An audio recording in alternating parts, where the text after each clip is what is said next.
Welcome to the Freedom Project podcast. This is a movement to restore what's been lost. We believe that true freedom starts with aligning every part of life with God's design, not just physically, but mental, spiritual, emotional, relational, financial, and our character. These are the 7 pillars of a life well lived, and if even one of those is out of alignment, we feel it. Our mission is to equip people like you with the biblical truth and practical insight you were never taught, the foundational education that should have been passed down but wasn't. Through powerful conversations with thought leaders, experts, and real-world disciples, we're building stronger citizens, healthier families, and more resilient communities. This is about transformation of individuals, communities, and a nation, one life at a time. As Philippians 4:7 reminds us, "And the peace of God, which surpasses all understanding, will guard your hearts and your minds in Christ Jesus." Let's speak that peace. Let's pursue that freedom. This is the Freedom Project. On this episode, we have a really cool conversation that I'm really excited to jump into. Kaleigh, would you mind introducing our guest? I'm so excited. I can't take it. So today's guest, I have imagined this moment happening for at least 5 years. I don't know. I met you 7 years ago. This is Leanna Rae. She is a practitioner of neurosomatic relational coaching. She specializes in She specializes in the nervous system's impact on emotional health. She empowers individuals to enhance their emotional regulation and resilience through somatic explorations and insights from relational neuroscience, illuminating the connections between nervous system responses and emotional well-being. I read you that because what she does is so far beyond licensed family counseling, right? You are about to explain to us the difference between talk therapy and neuroscience and why sometimes most times people need so much more. Yes. So without further prolonging, this is my very dearest friend, mentor, mama bear extraordinaire, Leanna Rae. I feel the same about you. It's a beautiful thing when life comes and, as we end the year, these full circle moments. And so it's not lost on me of why we're here and the years that it's taken us to get here. And every experience, every part of the journey leads into where we are today. And so part of unpacking this is also hearing your story and what I've had the honor to witness within you. And that is one of the things that we are called to be a witness to one another, to be witnesses, to hold space without agenda, without judgment, so that what needs to come forth can emerge naturally and organically. And that's what we'll talk about is why I work with horses, because it brings in the nature and the organicness that sometimes we miss in our day-to-day life, just because of, we have schedules and things to do, but why that's so important to honor, and especially this time of year. Before Blake takes over, I do want to say one thing. Because when I first met you, you were literally business professional attire every day. You were traveling to New York and you were meeting with Harvard and all of these experts. Yes. And then there was a shift in your healing. You opened up this door of healing and now you're literally a cowgirl. Yes. Right. That's from Wall Street to Weatherford. That's a book. That is actually brilliant. Yes. And the, what I hope that is that in between that Wall Street to Weatherford kind of journey is that how could I have taken that journey differently with a little bit more ease instead of it just kind of, happening. Mm-hmm. However, this is where we are. And like you said, that opening the doorway to healing happened because when I reconnected with the land and the horse, it opened up a lot of history within me that had been buried for a long time. And I'm thankful for those experiences of traveling. And I always say this, I stand on the shoulders of giants. Deb Dana, Dr. Bonnie Badenoch, Dr. Stephen Terrell, my mentors, Dr. Chris Willard. They really opened up a part of my learning that is it goes beyond just what you think. We have to explore what's happening in the nervous system. And back 10, 15 years ago, when that conversation started, we were just beginning to tap into understanding that a majority of what we process about our life, our world, what we think, the inception of that isn't in our mind and our brain. It actually resonates first within our nervous system. And then that information is sent up through the vagus nerve to the right brain and over to the left, right, into more logistics, into more semantics, into more concrete ways of thinking. But that's why sometimes that process can be hard. If we start from the brain first, it can be a push-pull because we're leaving the body and the nervous system out of a very important conversation. And so that kind of learning helped open the doorway for me to reconnect with my own life in a really profound way. Me too. Yes. Like, I'm going to let you take it away. I've got so many questions. I know you have so many questions. I guess first, I would kind of like to hear more about your background, kind of how you got into this field, right. Where the interest came from, and where the Holy Spirit led you as far as going down this path and, yes. and your education. Right. Well, I think that the inception of, if I go all the way back, it was in my 20s, I had the opportunity to work at Lena Pope Home, and I worked with kids who were in the juvenile justice system. And that made such a profound impact on my work and how I see human development and behavior, because I would work with these young women and young men who were in very difficult situations, and we would take them through these great classes, anger management, right, self-esteem, confidence. And what would happen is at the moment something was triggering or overwhelming, they would say, I know how I wanted to respond. I know how I've been talking and been taught to respond, but I just reacted. It was like I couldn't help it. And I believed them. And so what I recognized back because I'll be 51 this year. So back in my 20s is I was like, there's a major disconnect between, what mind was telling them, but something that was overwhelming, and that was their nervous system, because our body keeps the score, Dr. Bessel van der Kolk, but our bodies hold all of our stories that we reference. And that is a large motivation behind how and why we behave the way we do. And so those kind of conversations, I started thinking, I was like, I don't think we're having the fuller conversation. I think we're just hitting the tip of the iceberg. And so after that, I had my own children. And then I started getting into reading about relational neuroscience and interpersonal neurobiology. And I was like, this makes so much sense, especially of past experiences. And that's where learning about how the state of our nervous system determines the way in which really we see the world, we see ourselves in the world, and the stories we're telling ourselves. And so that gave a lot of hope, because it was this concept of, if you can begin to help shift the state, which is not going to be through logic, it's if you begin to work with your breath and your movements, which is really how we were created. In Him we live, move, and have our being. The very first foundational moments of our lives from conception has to do with movement and the breath and the biorhythms and the rhythms of within the mother. And so that is our first innate natural language. And when that innate natural language can be tapped into, it's amazing how it can bring that sense of regulation so that we can bring our best self to whatever situation is at hand. However, whether it's hard, overwhelming, but we can show up in our best sense of self, because regulation does not mean calm. And we'll talk more about that. But it's that we can show up with that sense of the ground underneath our feet, and that I have a sense of connection to what's happening without being overwhelmed. Very cool. So you go and you work with the Juvenile Detention Center. Mm-hmm. Where do you go after that? Well, after that, I went into a lot of education and learning through amazing OTs, Maxine Holler. And I always mention people's names because, again, those people that come along our paths, no matter how short the seasons are, they're so important. And through her, I learned how the movement of the body is a mirror to what's actually happening within our brain. How our brain is processing information is actually, part of the story is told through how we move. And so again, when we were working with children, and especially my own, we would work with children who had reading challenges, whether it's dyslexia or comprehension. And one of the things that we noticed through that experience, and that I was taught, was that a child who had difficulty comprehending, just reading more wasn't going to actually help their problem. And that's where I often say, just in our own lives, just thinking about the problem more actually doesn't always help.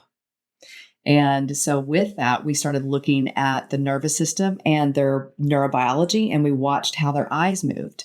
And when you would watch how the eyes move, and the eyes are very much an indication as to how we're processing information.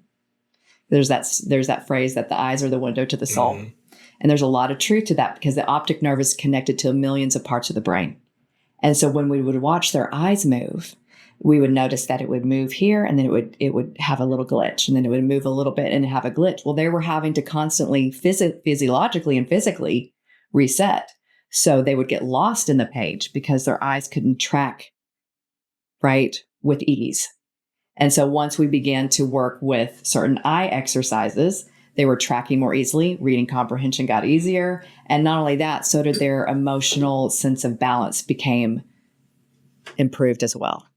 And yeah, I've seen a lot with people talking about facial expressions really dictating, right? It's body language, even the way somebody maybe sits and the direction their feet point, that type of stuff. So that's always fascinated me that it's the subconscious signals that kind of let you know what the internal is doing through the external. Very much so. And well said, because how your body moves is it can be telling a different story than what we're thinking. But when we allow those channels to connect and actually have a conversation, that's where that concept of integration comes in, and regulation, and a sense of a deeper understanding. And once that deeper understanding comes in, we're able to handle, even if this moment or this season of life is challenging, once that sense of connection, sense of natural support within our own body comes in, we can face that in a different way to where it doesn't have to stick in our bodies as a trauma. It doesn't have to stick as toxic stress. Yeah. So I remember one session I left and there was this sharp pain in my shoulder and it went all the way down my arm. And it was like really sore for it happened in the session and I had released something. I can't remember now what it was. And then I've always struggled with my posture. And I actually just had a Prenuvo that like confirmed I do actually have like curvature. And you told me before that it was something to do with my childhood. Like I was just always like this. Yes. Protecting. It was like a protective mechanism. And so can you explain a little bit like how your body stores that and like why it would do that? Well, that's a really great example that I think can speak to so many people, is that our postures of protection. So we're either going to have a posture of protection and only until we feel safe is it fair to ask the body to emerge into another posture. And so when we are holding a lot of our history that has been unprocessed, unmet, unseen, the body slowly goes into protecting the heart area, right? The breath wants to slow down, right? It's that sense of, and there's a couple of reflexes. One is called the Moro reflex and then fear paralysis. Moro is typically shock, and that happens at a very deep level. It's within the brain and the body. And so it's at this movement here. It's the eyes get big, right? We take in that big breath. But one of the next movements that wants to follow within that sequence of events of confronting something shocking or highly stressful is that then we want to go within the fetal position. And so it allows that kind of almost a self-hug. It's like, okay, you're telling your body that I'm going to protect my heart, my lungs, my vital organs because there's something unsafe, or I've been through so many things that are unsafe. And those postures and patterns of protection have to be met in a somatic way, which is the body, in order to unwind. We can't outthink or we can't logic our way into another posture because that posture has wisdom. And we want to honor the story of how that posture came to be. Well, and I remember that like I started using muscles I had never used. Like after that session, like I was able to kind of like be a little taller. Yes. Like, and it forced me, I'm still working on it, but it's like I had to start using muscles that I quite literally like hadn't been using, which is wild. Yeah, this concept of storing emotions within the muscles has been something that I've just been exposed to in the last couple of years. And it's been fascinating because I'm experiencing it, but I don't understand it. Right. And that's why I'm really excited to kind of hear what you have to say about it because, even earlier this year, we've been going through a program at our church. It's really a deep dive to kind of go back and examine your past so you can deal with things where normally we would just want to be like, it's gone, just move past it, right? And just go on to the next thing. But in the process of doing that, between my shoulder blades was like really tight, tense. And I'm like, I feel like I'm carrying a burden. And I'm like, I made that connection, but I'm like, what do you do about it? And that was what was frustrating is like, I'm learning these things, but, and then nobody wants to talk about that. It's from my experience kind of being outside of the medical field, people really want to separate the physical and the internal health for some reason. And the more that you actually get in touch with it, the more you realize they're interwoven at a deep level. Very true. And I think we're missing a lot by avoiding that realization and then educating people on what to do about it. So yes, earlier you were talking about something. I kind of wanted to ask your opinion on this. You're talking about the nervous system as being like internal health. How much of that is what maybe you would refer to as a soul? How much of that is overlapped, and how much of that is different? Well, that's a beautiful question. And that's one of those where many streams lead to that river. But I think it's intertwined, because again, I go back to that in Him we live, move, and have our being, right? It's that sense of how free does the natural life's rhythm feel free, whether that's your lymphatics, right? It's your posture, the fascia, right? That's responsible for so much of transmitting information through your body. If there are disruptions, if there's constrictions within that, it is, again, I go back to, there's probably been a long history of having to grit and bear it, right? It's a lot of having to muscle through, right? And in that, though, it's created that sense of constriction. And in that constriction, our bodies are responding to that. And our nervous system, if we're too sympathetic, which we need our sympathetic nervous system because that is basically mobilization. But if we get stuck in that sympathetic without coming down into parasympathetic, which is rest and digest, there's that sense of imbalance. And so you're constantly then sending signals to the brain that something isn't safe. And then when that happens, we start releasing cortisol. Our adrenals have to overwork, right? Our breath begins to constrict. We don't breathe as deeply and widely. And so our diaphragms cannot connect. And we have more than one diaphragm in our body. And so in that sense of connectivity and that conversation gets diluted, it gets muffled. And then again, it's just hence that stress response. And that's where you come in and talk about what's the ramifications of that stress response. It shows up emotionally, physically, spiritually, mentally. That stress response doesn't say, I'm just going to show up in one way. That stress response says, I'm going to show up in many ways to try to get your attention. And that would be the goal of that. So that sounds to me like the best explanation I've heard of what stress even is and how it functions. So it's an imbalance between trying to fix a problem versus being at rest. And so what's tough, I think, with that is that you can feel the effects of stress, right. But a lot of times it's hard to figure out where it's coming from. Yes. And what I've just started to kind of realize very, very recently is that probably one of the best first steps is to just dive in and address what is causing the stress, right. To start to try to get back to balance, because I can realize I have stress and I'm out of balance, but what do I do about it? Right. Or where is it even coming from? And I think that's what's really hard about stress is it can be like this invisible enemy that you're fighting. So knowing a little bit more about where stress is coming from, right. What's sort of your approach to address it, to discover it, and then how to handle it? Well, that's a great question. And so that's the approach that I take.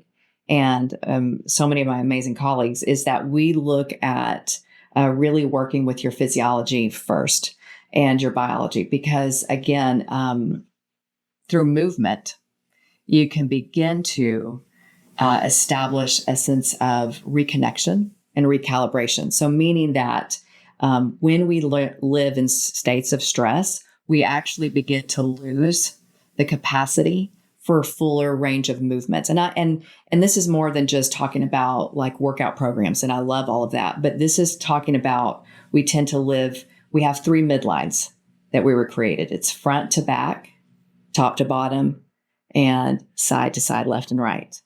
And that movement happens along an axis. And we investigate this with horses as well, because, and we can talk more about that later, why it's so important. But once we tend to like operate in just our front to back midline, or we tend to live life more forwardly, or we collapse along our midlines. We have lost that capacity for the spiral rotation to happen within our body. And once that happens, the body goes, Why have I lost this range of movement? What is happening to restrict me? And then that's where we say the state can determine the story. And so in that, the brain is a meaning-making machine. I often say this, the brain is not super invested in whether something is true. It actually sees truth in what's repeated. And so when we get in a particular part of our nervous system that doesn't feel safe, it says, I don't feel safe, I don't feel safe. Then the brain will go, well, let me create a scenario or look at this and say, this is why you don't feel safe. And what we do is we need to reverse engineer that and go, let's restore some movement within the body. Let's allow the body and the right brain to really connect. And then we have a different understanding of the stress, whatever that stressor may be. We have a different understanding of ourselves. And so that's true empowerment. We can never control what's outside of us or what has happened or somebody else. But where we have that true empowerment is being able to move from within. But if we're disconnected or the nervous system is in a state that doesn't allow us to connect, then that's where we feel disempowered. And from that panic, a higher degree of stress comes in. But that's kind of also talking about a little bit towards what you were speaking of in terms of stress and how we handle it. Gotcha. So your body starts to sense stress, that something's out of balance. It immediately starts affecting your movement to maybe try to withdraw in for basic protective measures. Right. And so what you're saying is that to reverse that, is that making yourself uncomfortable to stretch out back to those movements to force yourself with what's uncomfortable, and that will expose maybe where the stress is coming from? Well, is that the approach that you're saying? You are on the right track. So when that happens, either we're going to go in or we're going to go out. So we're either going to go fight, flight, freeze, or fawn. And when that happens is if my inclination is to go within, we want to allow the breath to come in, open up the diaphragm, lift the sternum, open up the body in a way that's very organic. So it's a way in which we do an unwinding. And Dr. Carol Phillips was a mentor of mine, and she was brilliant. And she talked about the unwinding process of how that allows the fascia to release, and it restores communication between the brain and the body. And when that happens is that if I'm here, I don't want to necessarily force the position of opening up. You're here, and then you allow the innate wisdom of how your body moves and breathes to open.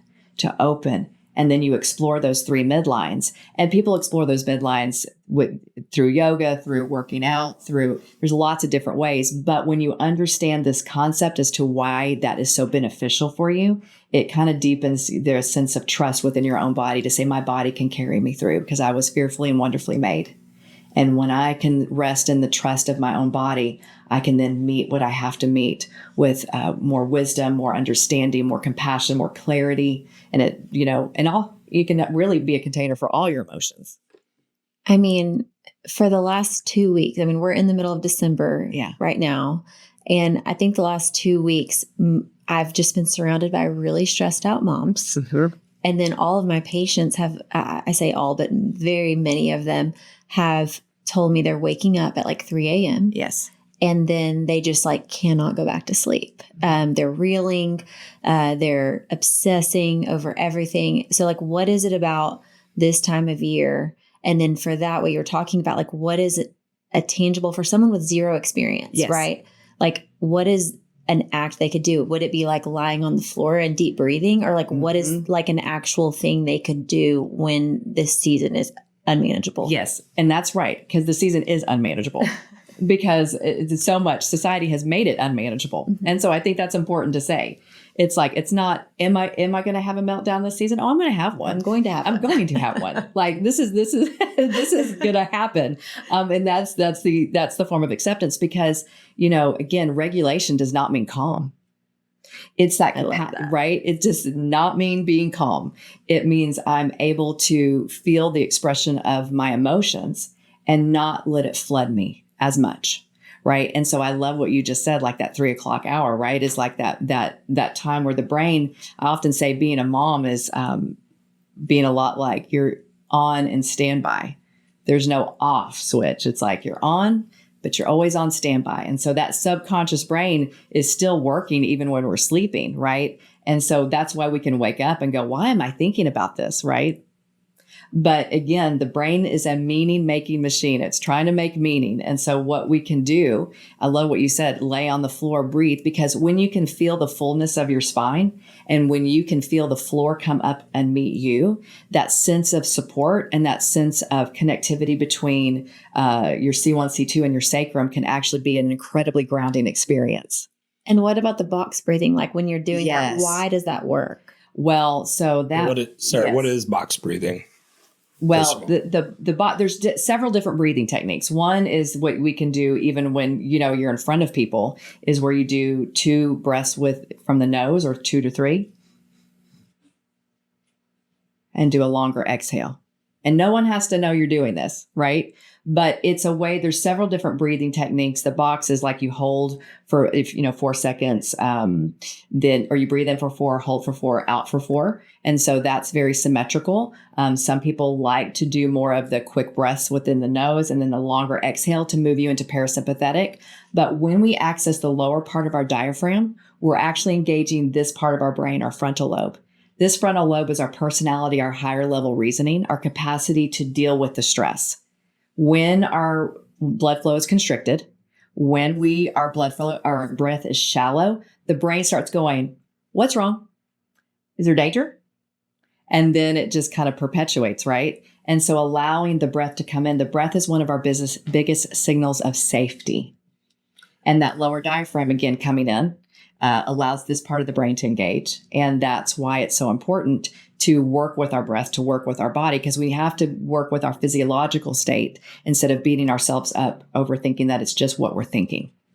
Breathing keeps coming up for me in many different areas as like a really important process that we just tend to be like, it's just something that's on autopilot. Right. And there's really nothing to it. But I've heard several different people talk about breathing. And one of them that really stood out to me, he was an NFL running back, and he was teaching us some breathing techniques that they teach them in the NFL to regain their breath back, better and stuff like that. Very similar to what you're saying. And I've looked into Wim Hof breathing techniques and stuff. Wonderful. And there seems to be a lot of unlocked potential in controlling your breathing or working on your breathing, whereas normally we just don't even think about it. And I've even forgotten about it. Like you bring it up and I'm like, oh yeah, I haven't looked into that. Well, there's that phrase that says like when something stressful happens, like it took my breath away. Right. And that emotional phrase. Or just breathe to calm down. Right. Well, and I think I've heard that Yahweh, like when you say it in the original text, it's like breathe in, breathe out, right? Yes. It's a and breath then Genesis 2:7, then the Lord God formed a man from the dust of the ground and breathed into his nostrils the breath of life. Yes. And the man became a living being. A living being. I mean, it's there. It's there. It's all there. I think there's a lot more to breathing than I think that we normally give credit, for, or even look into. I've certainly noticed that whenever I go into these breathing exercises to try to reach that lower diaphragm, it really makes your body feel weird all over because I haven't touched that spot in a while, right? Like even they talk about some of the Wim Hof stuff. They're like, lay down when you first do it because you may feel really dizzy. And all that oxygen and all that flow of cerebral spinal fluid and the synovial fluid in your joints, right? Like the how your fluids move in your body is really important to truly calibration. And again, the ease of movement, if we have more ease of movement, that's going to indicate a more ease of movement of information within your brain and your mind.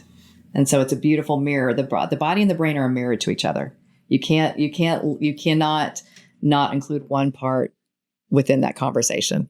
So if a friend or family member has made an ugly comment to me, or if my kid just spilled flour all over the floor, if I just go to my closet or bathroom or whatever, lay there, breathe. If I'm out in public, do the sniff, long exhale.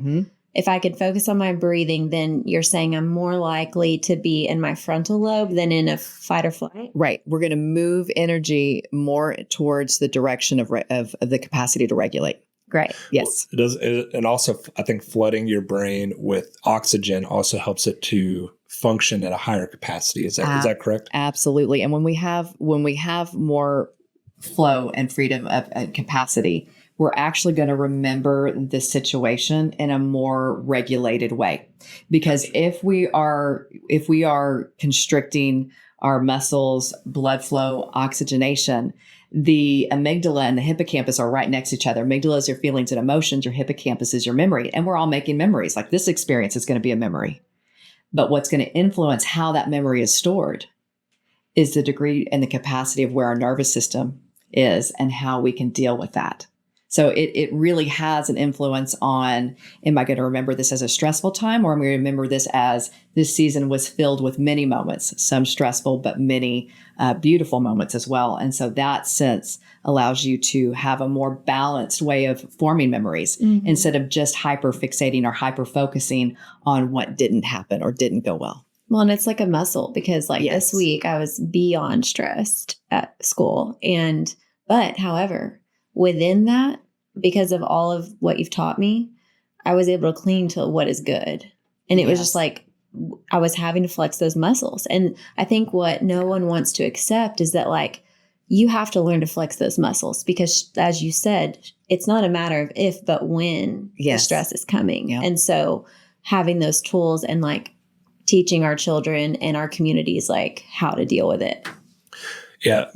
More on the breathing side, what that NFL player was teaching us too is the importance of breathing through your nose that you can absorb more oxygen through that way. So your nose, God designed your nose to absorb oxygen, but the mouth is bigger to exhale the carbon dioxide to dump what's toxins, get that out of your system. Yes. And so what he was talking about is deep breaths through the nose and then long breaths, and you want to get that out of your system. Yeah. And I've actually practiced that in doing sports and stuff like that. Whenever I'm out of breath and stuff, I'll really take deep breaths through the nose and dump that carbon dioxide out of the mouth. And it is crazy how fast I recover my breath and get back control. And I've even been teaching that to the kids that I'm coaching and stuff. And they look at me, they're like, that's crazy, and I'm like, yeah, but I'm like, why were we never taught that? It took me going to some crazy event, where I get to meet somebody and he teaches this, and I'm like, that's so simple, but it's never growing up and kids sports, high school, even a little bit of college stuff that I did, nobody ever talked about breathing. Right. And I'm like, man, that was such a simple cue that made such a massive difference and unlocked a lot of potential. Well, and that's what I love about these conversations and about what you're bringing in, Kaleigh, how you see health and wellness is that it can be these simple yet profound shifts that can create a huge impact into the state of our emotional and physical well-being. And that's, again, that's why we have these conversations, is to encourage that act is so profound in so many ways. And, you take it out of athletics and then you add it into a situation where in the here and the now, you're somewhere and something very stressful is happening to you or about you. And you're like, this is where we have to train ourselves. I often say we don't want to practice a fire drill when there's a fire. The point of a fire drill is to practice it right when it's just a normal day, so that if there's a fire drill, your body actually knows what to do. And so that's why we practice those things in between when we need them. Well, and explain the component that you've taught me about community and why we can't do it alone. Well, that's a beautiful intro into I think a really profound topic that we have, because that sense of community is that we heal and grow in relationships. That's what relational neuroscience will say, is that the wound happens in relationship, whether it's relationship within my own self and my own body, relationship between someone else. And so it is through the relationship, through that communication, and communication happens nervous system to nervous system, right brain to right brain. And that's the basis of communication. And when that sense of community and connection happens, that's where we feel safe and supported to allow the healing capacity to really move and live more strongly in our lives. It's hard because, again, sometimes we live in communities where we don't feel that sense of community. But community doesn't have to be a lot. It has to be meaningful, right? And you get to decide how you want to define community. But that sense of community is one of those pathways into creating connection and safety that allows healing to begin. So what is it about the relational aspect? Is it doing something physically? Yes. I'm sure it's touching the physical, mental, spiritual. Yes. But can you go a little bit deeper into a healthy relationship, right? One that restores your soul, that renews you. Yes. what is that doing on all those fronts? Oh, well, it's releasing oxytocin. It's releasing dopamine with oxytocin. And it's that sense of our mirror neurons. We feel safe, seen, heard, felt, gotten. When that happens, that sends so many signals of safety. And they're like, there's science proving that it's like 3 to 6 feet from you, right? Yes. And that's where the reason why I have chosen to work with horses is because they're able to get into coherence with you even several more feet away. They can feel and tap into your nervous system. So that's kind of why, like, when you walk up to someone, you either feel like you could talk to them or not. Like someone can be like, open. Picking up a vibe on picking somebody. up a vibe. Yes, that's it. That's your nervous system. It's picking up a vibe and picking up if you want to engage with that or what the state of your nervous system is in. But again, it is very much impacted. That's why we want to always lead with a lot of compassion and curiosity, because you never know what stories that nervous system is holding, right? And so, but that's exactly it. That communication that's happening is happening within our nervous system, which is why we want to do our nervous system work so that we can meet those moments and those connections and be a better disciple. Because if you're not inviting, you could have all this knowledge and I'm working on this. I'll raise my hand. I have a lot of knowledge and love and good, fruits of the spirit, right? Yes. But if I look like I am not inviting, or if I put off a vibe that I am not a welcoming, loving person, free of judgment, then that's a stumbling block, Yeah. And a part of me is kind of curious because there definitely is something to that vibe, right? We even, use that term, it gave off bad vibes or whatever, but I'm thinking there's got to be a physical element to that. Like we're energetic beings, right? Like our brains function off of electrons firing off, right? There's a certain, and there's something to that, I guess is what I'm saying. And I think that there's a physical aspect that we haven't really actually understood or don't want to, actually acknowledge and mention. Yes. Where it's like, I think there's a physical part that you give off that we pick up on subconsciously. You can't put your finger on it necessarily, but I think the feelings don't just come out of nowhere, right? It has to come from something physical, some sort of, I don't want to say electric field. It sounds conspiracy theorist, right? Or like magnetic field or something. I think it's proven by quantum physics, right? Yes, that's just something I don't know a lot about. I mean, have you researched anything like that? Well, I think yes, and I love this conversation. Again, I probably said that a lot, but what you're talking about is that when you go back and you think about your best memories of the holiday season, right? You're not going to go back and remember exact words of conversations. What you go back and what your body and your memory and your nervous system goes back to reflect on is what was the image? What was the felt sense? What was the theme going on? How did I feel? That's how memories are encoded. And you might remember the topic of a conversation, but again, you're not going to remember the details. It's a full experience of what did I see? What did I feel? What did I sense? See, and that's all information coming in through your nervous system. Well, and right? You've really told me that's why siblings will have different memories of the same thing. Absolutely. So they'll have a different perspective on what they experienced. And then their brothers will still be like, no, that isn't at all what happened, Exactly. And so wouldn't it be great if we were just trained to know that that's why you remember it differently and that that's okay. And there's no need to disagree about it. That's right. To normalize that. Yeah, absolutely. Yeah. So that there's less disagreements. And if there's less disagreements, there's less stress, there's more open communication. There was a great study, and it was called The Faces of War. And what they did is that they would take images of military men and women when they first entered. Seen that. Have you seen it? Yes. And over time, the shape of their face changes because their bodies, their hearts, their minds, their spirits, their souls are going under so much stress. And what is that stress connected to? Safety. And when you see their faces change, that's the cranial nerves. And our social engagement system is connected to very particular cranial nerves, to the eyes, to the mouth, to the vagus nerve is one of their social engagement system. And it can literally change the way the face shapes itself. we would go back to even how the body does. But if you've seen that, it's called Faces of War. It's not subtle either. It's not drastic. Yeah. And I'll put up some images while we're talking about this in there. That's crazy. And like the light in their eyes dims, right? So there's something, and that's because like cerebral spinal fluid, synovial fluid is being constricted in their bodies. And so the eyes aren't bright. And this is all the physiological connections to how we carry stress and how we move through life and how life moves through us. And again, if we could have some of this work in the military, wouldn't that be amazing to be able to say, let's not allow that stress to get so bottled up in their body. Let's help them biologically, nutritionally, and that would make a world of difference. Yeah, I want to kind of go back a little bit. You're talking about relational. Yes. I think to the opposite of that is isolation. Yes. And it's really clear to see how damaging isolation can be.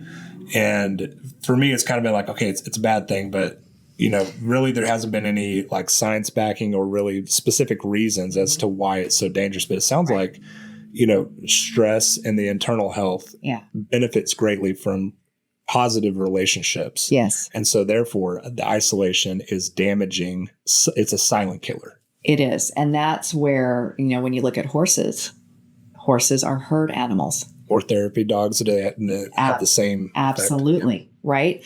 And so that sense of isolation, that's where if there's not the capacity or the availability of relationships, then we focus on what's the quality of relational experiences that we're having. When you look outside or when you just go to the grocery store and you smile at someone, you never know if that's the only positive relational experience they could have that day. Mm-hmm. And those positive relational experiences are actually through neuroscience. Deb Dana, who's a friend and colleague of mine, she coined that term. They're glimmers. So there are triggering moments for our body and our nervous system. They could be places, smells, certain phrases, certain words. If somebody looks at you a certain way, those are called triggers. But there's also the opposite of that, which is the antidote to triggers, and those are called glimmers. And those, I love it. right? Glimmers. I mean, it's a beautiful word. It is. And we can spread those, but those glimmers are that smile, that stop where somebody says, "How are you? It's good to see you today." And it's said with warmth and that consideration of your tone, right? So the tone of your voice, the warmth, your own capacity to breathe. If you feel like somebody's sitting next to you and they're not breathing well, did you know that you can actually just take a breath for them? And that sends through our nervous system of, I see you. Mm-hmm. Let me just be with you in this moment and take a breath with you. Because there's so much difference in being next to that genuine person who's like in their breath. Yes. Versus someone saying the exact same thing to you. And you can tell that it's, fake. Yes. You can tell it's Absolutely. not genuine. Yes. Yes. So, I've experienced that so often. And I've been that person before, We all have. Yeah. And there are seasons where we need, and that's called co-regulation. It's that when my nervous system doesn't have the capacity, right, to anchor into that ventral state of safety and connectivity, that I can co-regulate through the presence of a safe individual who can do the breathing or who can just be there in that silence and that sense of warm, accepting tone and just be like, I'm here without having to fix it, right? And it's just that sense alone is that co-regulatory experience that brings us more towards safety in our own bodies. So to me, the verse that comes into mind is share one another's burdens. Yes. Right. And you tend to think of that as like a physical thing, like, oh, you're struggling with something, I'm going to go struggle through it with you. But it sounds like it's much deeper on a relational level, that it's like the stress that you're dealing with by being with that person and sharing moments, conversations, you can actually remove that from them in an invisible, subconscious way. It's not a physical taking something physically away from them, but you can take away these emotions and stress and that type of thing. Absolutely. Again, those, and in that, to deepen that through relational neuroscience, it was that they feel seen, heard, felt, gotten. And, again, you don't have to have the answer. And in fact, most of the time it's better really not to have that answer, because you want that person to have their most authentic, organic unfolding into what is right for them. Mm-hmm. And so if we hold that space, that sense of co-regulatory space that you're talking about, then it allows that process to actually initiate and emerge. What do you say to people? Because a lot of my patients cannot afford therapy, and most excellent therapists do not accept insurance anymore. for the same reasons that many functional doctors don't. Right. So what do you say to them? Like, what are the tools that they could access to learn? That's a great question because, again, we're talking about, we know that there's a sense of community. The one positive benefits, right, of social media is that there are people out there that are giving amazing information, right? Like you do that all the time. You share that information of like, this has been helpful for me. This is what you can try. And so thank goodness for that. So I would say that find the people within your world that resonate with you, right? The endeavors we're starting this year through the Worthy Cowgirl Company is that you are worthy just because you are. Doesn't matter your history, your background, your story, what you've been through. It's that there is this innate sense of worthiness, but it's about growing a community of people. And so within that community, we'll teach nervous system regulation movements and help develop that sense of understanding, because it is a way of being, learning. It's a new language. It's a new way of moving and being, and you need support in that. But again, I think that finding those people that feel safe is key. Well, and our church has done a really good job of creating this. So like our church is tiny on purpose. I think our goal is that if we ever reach 250 people, we would actually split geographically to keep it a smaller group of people to where you could actually attain true community. And like when someone's not there, we notice, you text them, their absence is noted, or their presence is noted. You look so great today. Like what happened, and so we have found that, and it has completely changed my life, saved my marriage, my kids. I mean, it's just so healthy. And so I would say that came to mind as like another free option. It's just like finding a community. Yes, finding a place. Absolutely. Because that sense of what you just said is beautiful. And rightly so. It's that if it gets too big, you start losing things. You start. Well, and there are plenty of excellent churches out there that are larger that do a great job. But I know a lot of people that have church hurt too, and that like no one notices when they don't go to church. Well, kind of to speak on that, the church that we're going to is quite large, and I don't know half the people, 3/4 of the people that are there. But what's been really impactful for us is getting involved in the small groups. So that way you have that same, connection with those smaller groups of people for that purpose. So just if, whatever situation people find themselves in, a large church, small church, like even those small groups are really impactful. We just kind of stumbled into it, but like now that we've been in, I'm like, I didn't realize how valuable this was until you're in it and you start seeing the benefits that come with that. Yes, absolutely. But finding those groups, finding community. I want to kind of go back to something I wanted to circle back to was, we're talking about how to deal with stress, right? So one of them is deal with it on the physical side, regulate breathing, stretch your movements, right? And open up those muscles where you can start to allow everything to flow freely. Right. So the way I'm thinking about it is if your emotions are trapped in the muscles, you want to open up those muscles and get it flowing freely where the brain can make those connections and where you can release stuff. So there's that physical aspect of movement. And then I think the mental side, we haven't really touched on that very much. And, one of the verses that popped in my head was to take your thoughts captive. And so that seems to me to be like a necessary process in dealing with the stress is that, you kind of take that breather, no pun intended, but, you kind of take that break, but it is, I think, important to control the thoughts. Right. Doesn't mean you have to find the answers to them, right? Or come up with the solution initially. But I think just to face those thoughts is kind of what I think about. To take them, control them, and now they're here. We can deal with them. We can kind of figure out what to do. On the mental side, I'd love to hear more of what's the response. So we identify we have a stress. Right. Mentally, where do you go? What do you do? Yes. Well, so when those thoughts come, right, in through the lens of relational neuroscience, we're going to look at that and go, they need to be met. They need to be heard, right? Received. But they're in that meeting, in that receiving, though, there is that sense of moving through them because emotion is energy, right? And that's why when we can couple, like, for example, what I often say, it's like, if we have those 3 o'clock wake ups, like before you go to bed, if it's just a theme of the day, write the theme of the day and 5 or 10 little bullet points. And by doing that, those 5 or 10 bullet points, it's actually engaging this part of your brain, which means I'm going to meet those thoughts. Instead of them just running me, I'm going to actively now meet them and receive them. and to tell them that those thoughts have been heard.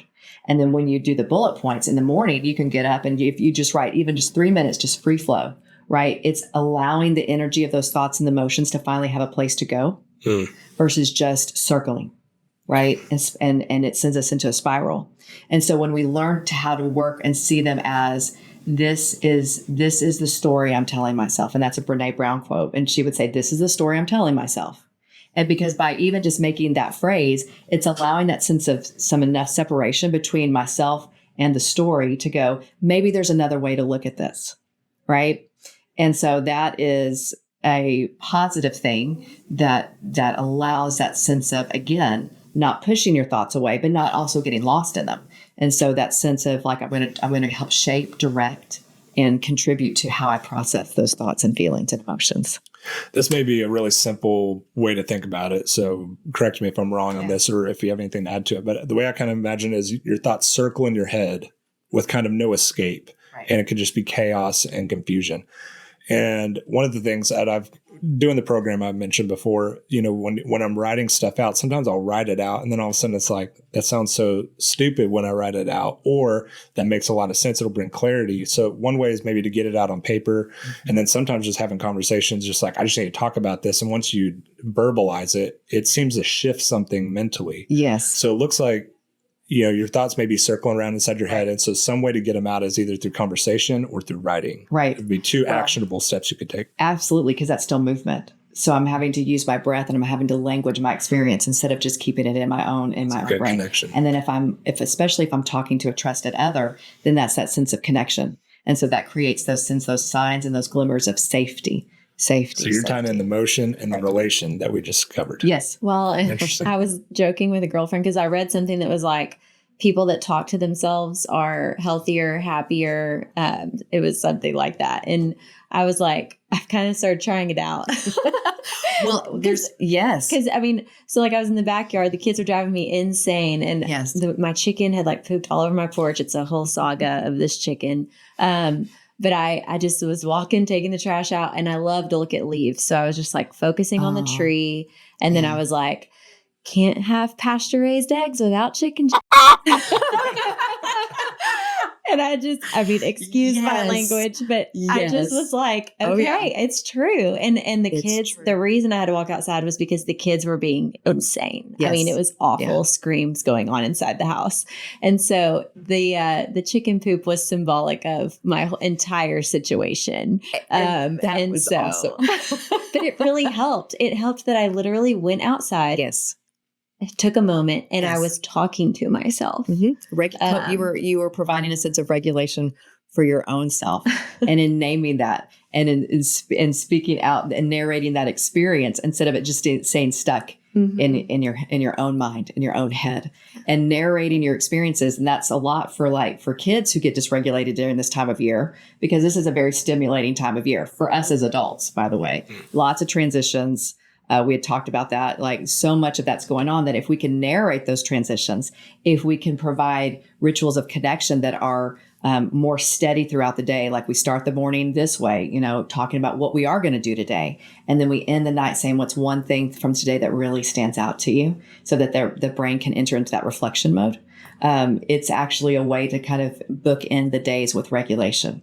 And then that kind of helps feather out or kind of, allow what happens in between those bookends to be a little bit more palpable, a little bit more digestible, and definitely narrating and talking to ourselves is incredibly impactful. And our nervous systems are listening to the words we're saying.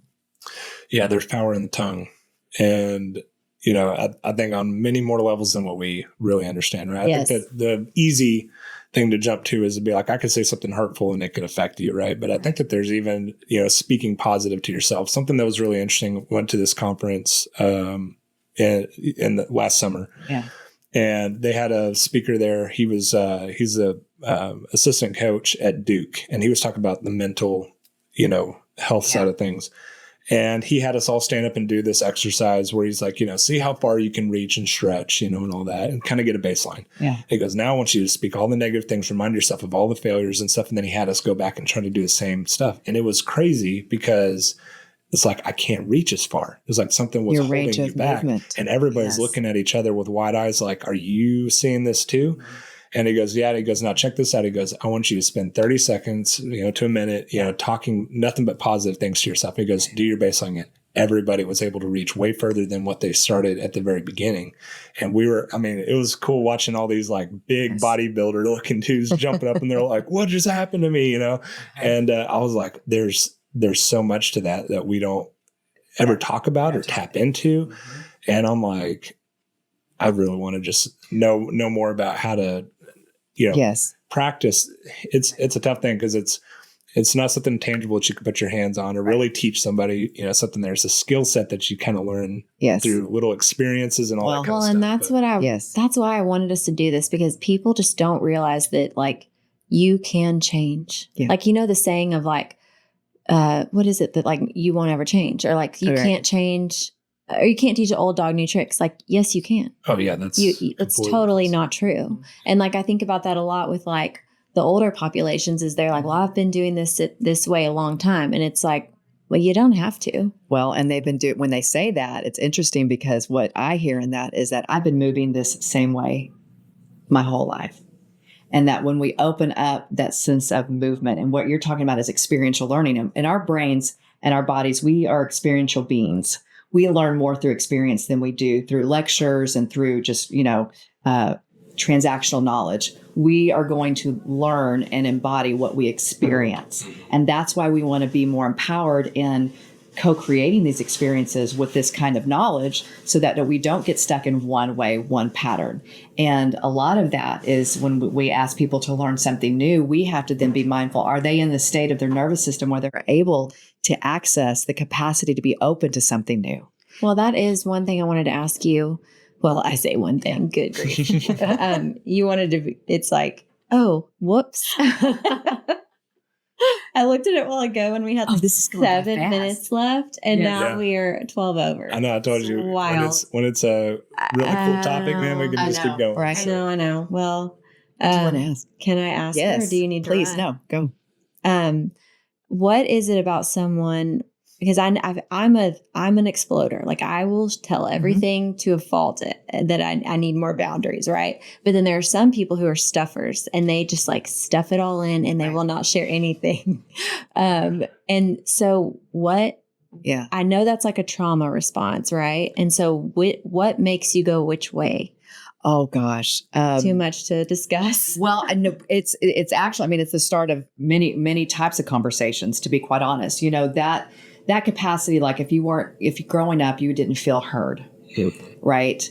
Then one of the things that your nervous system is going to be more highly aware of is like, I might have only this small opportunity to get everything I need to say out. Mm-hmm. And so here comes this flooding, right? But again, there's several streams that lead to this river.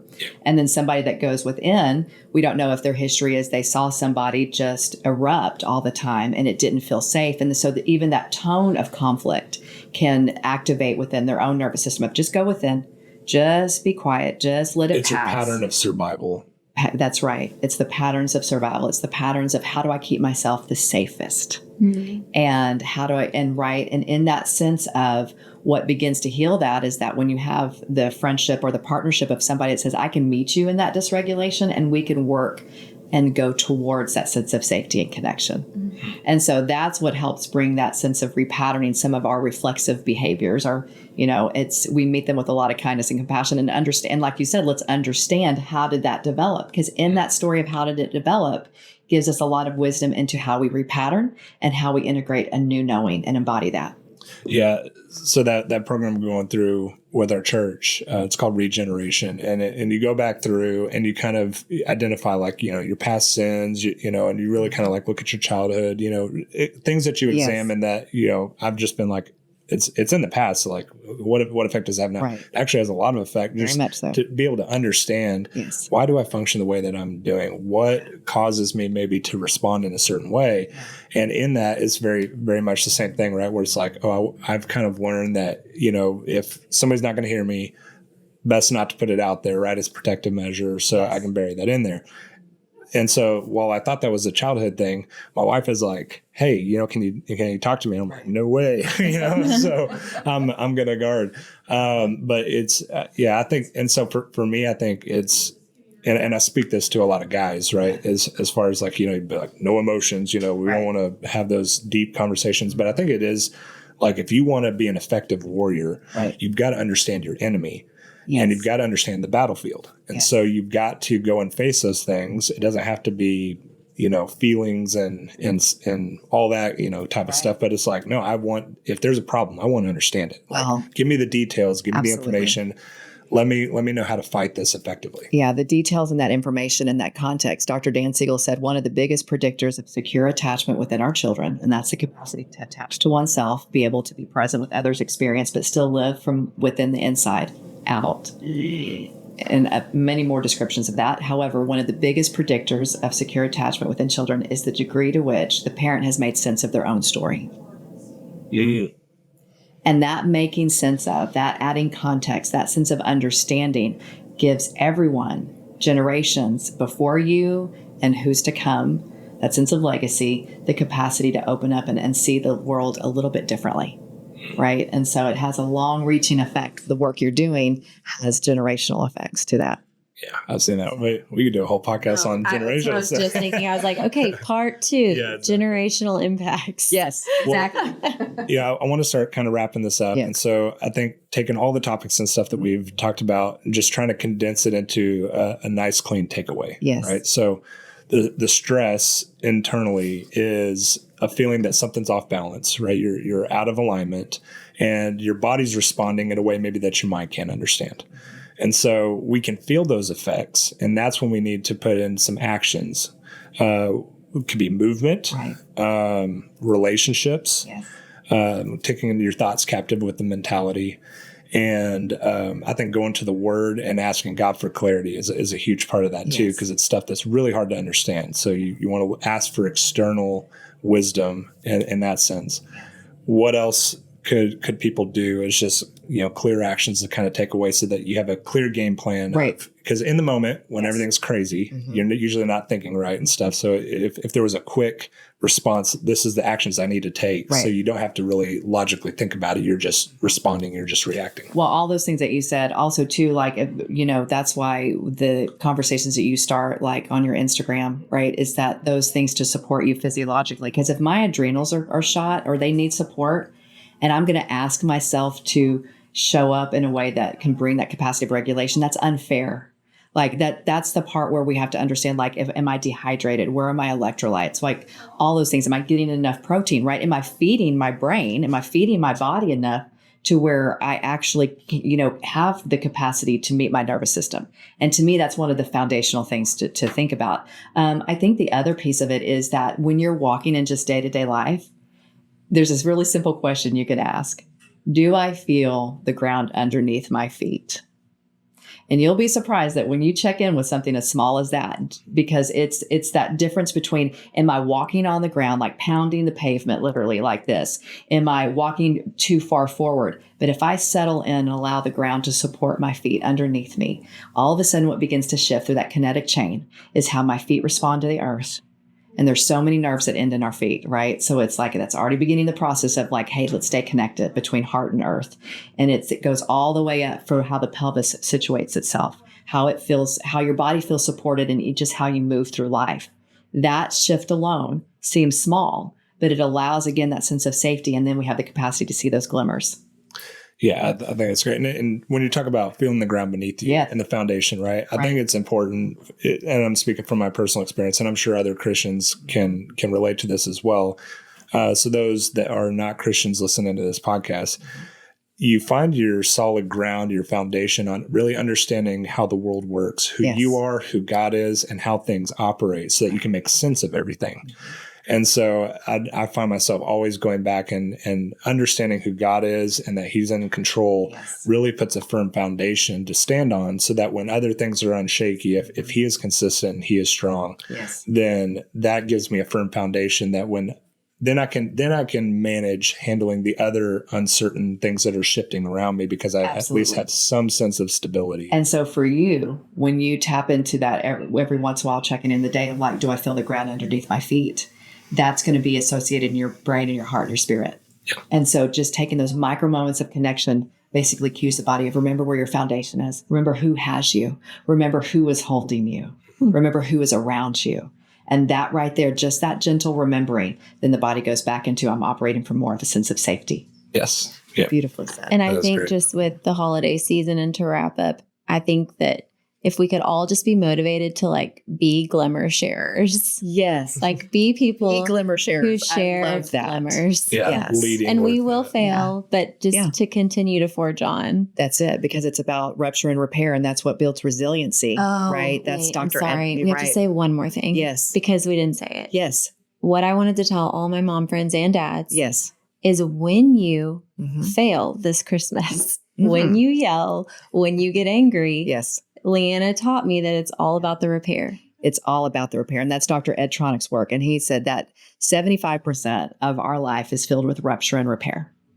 And that rupture and repair cycle is needed. And I'm going to highlight that word. It is needed because that's what builds that sense of trust that when the relationship is ruptured, I know we will go into repair, and that increases our resiliency. And resiliency is a big topic here right now in terms of like trauma research. And that rupture and repair cycle is actually needed. And how you repair is what creates the long lasting effects, not the rupture. Yes. Yeah. And personally speaking, the best experiences I've had with my son to teach him how things are working is when I've actually failed. Yes. Because I can tell him all day long, this is how you respond to failure. But when he sees me go through it, like you're talking about the experience. Oh, yeah. The mirror neurons, the experience. He sees you work through something, and that becomes his internal working model. Exactly. And he hears when you're able to narrate out loud, that becomes, they understand that she's narrating her life. It's okay for me to do that too. Yeah, I think my son, he's always like, man, I'm always the one struggling. I'm always the one, getting in trouble and stuff. It's like, but you're not the only one that deals with sin and making mistakes. That's right. Like we do too. So it's actually, I look back on those, like, I'm really glad I went through those in the moment. Not so happy about it. Right. But I mean, like looking back, it's like, actually that probably made the most impact. Absolutely. And I'm really glad that he got to see that because then he doesn't feel like I'm the only one making mistakes. Like, there you go. Dad So makes them too. So now he feels part of a community. Exactly. And that's the part where it creates generational lasting effects. And holidays are a great time to make those mistakes. Oh yeah. But I mean, I think it's really good that we talked about all this stuff because thankful for this conversation. Yeah, because for myself, it's like I would have if I just feel like I had the knowledge, I could have at least been putting in the work. But if we don't know what we need to work on, you're just kind of spinning your wheels, and then nothing is more devastating than putting in so much effort for no reward, right? So I think that just for us to at least give people a starting point to go in and start putting in the work, you can start to see the effects of it immediately. And I think that's a huge takeaway. So I really appreciate you coming in and talking about that, because I know this is a tough conversation, and it's hard for a lot of people to face the stuff that you want to avoid. Right. Right. And so I think it's been really helpful for me. Very hopeful too. You guys have infused hope into a lot of people's worlds right now with just sharing this information, and that sense of hope and the glimmer shares. I think that's gonna be part of the holiday now phrase. It's perfect. It is Glimmer, perfect. glimmer. Yes. Thank you, Leanna. Thank you. Love you. Thank you. Love you.